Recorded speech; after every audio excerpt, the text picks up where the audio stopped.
આગામી સ્થાનિક સ્વરાજ્યની ચૂંટણીઓને લઈ નવસારી જિલ્લામાં મહાનગરપાલિકા, તાલુકા અને જિલ્લા પંચાયતની ચૂંટણી માટે ભારતીય જનતા પાર્ટી દ્વારા ઉમેદવારોની પસંદગી પ્રક્રિયા આજે હાથ ધરવામાં આવી હતી।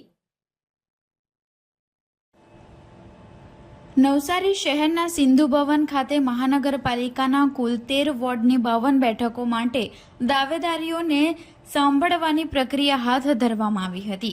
ભાજપ સંગઠન દ્વારા નિયુક્ત કરાયેલા નિરીક્ષકો સમક્ષ વહેલી સવારથી જ કાર્યકરો અને દાવેદારો પોતાની દાવેદારી રજૂ કરવા ઉમટી પડ્યા હતા। પ્રદેશ ભાજપ દ્વારા મોકલવામાં આવેલી નિરીક્ષકોની ટીમ દરેક પાસાઓને ચકાસીને દાવેદારોની યાદી તૈયાર કરશે। સમગ્ર જિલ્લામાં બેઠકોના વિભાજન પ્રમાણે અલગ અલગ ટીમો દ્વારા સેન્સ પ્રક્રિયા હાથ ધરવામાં આવી રહી છે। આ પ્રક્રિયામાં દિગ્ગજ નેતાઓને નિરીક્ષક તરીકે નિયુક્ત કરાયા છે।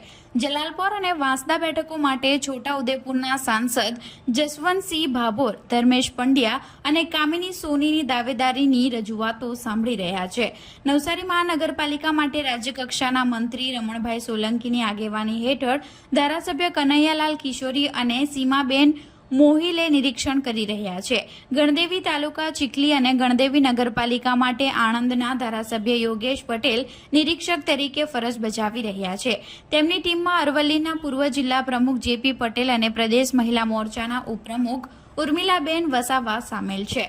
સેન્સ પ્રક્રિયા દરમિયાન અનેક દાવેદારો પોતાના સમર્થકો સાથે સિંધુ ભવન પહોંચ્યા હતા, જેના કારણે કાર્યકરોમાં ઉત્સાહનો માહોલ જોવા મળ્યો હતો। નિરીક્ષકો દાવેદારોની શૈક્ષણિક લાયકાત, પક્ષ પ્રત્યેની વફાદારી અને જીતવાની ક્ષમતા જેવા મુદ્દા પર ભાર મૂકી રહ્યા છે। આ પ્રક્રિયા પૂર્ણ થયા બાદ નિરીક્ષકો પોતાનો રિપોર્ટ પ્રદેશ પાર્લામેન્ટરી બોર્ડને સુપ્રત કરશે, જ્યાં ઉમેદવારોના નામ પર અંતિમ નિર્ણય લેવામાં આવશે। ઉમેદવારોની પસંદગી માટે ચાલી રહેલી સેન્સ પ્રક્રિયા દરમિયાન જ જલાલપોરના ધારાસભ્ય આરસી પટેલે પોતાની નારાજગી વ્યક્ત કરી છે। તેમણે જિલ્લા સંગઠનના મોવડી મંડળ પર વહાલા દવાલની નીતિ અપનાવવાનો ખુલ્લો આરોપ લગાવ્યો છે, જેનાથી રાજકીય ગરમાવો આવ્યો છે।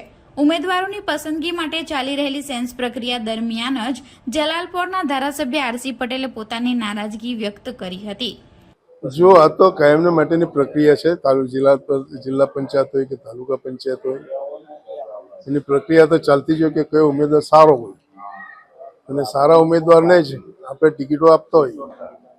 અને મને ખાતરી છે કે અત્યારે પણ આપણે સારા ઉમેદવારને ટિકિટ આપીશું અને દરેકને વિજય થાય એ માટેના પ્રયત્નો કરીશું।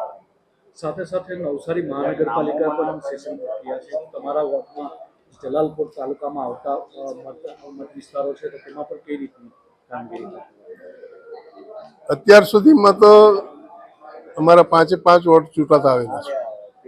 અત્યારે ટિકિટ પર આધાર રાખશે, કોને ટિકિટ આપે કોને નહીં, કારણ કે બધા વાલા દવલા બધા બહુ થયેલા છે, એના કારણે કદાચ ફરક પણ પડે। જોઈએ શું થાય।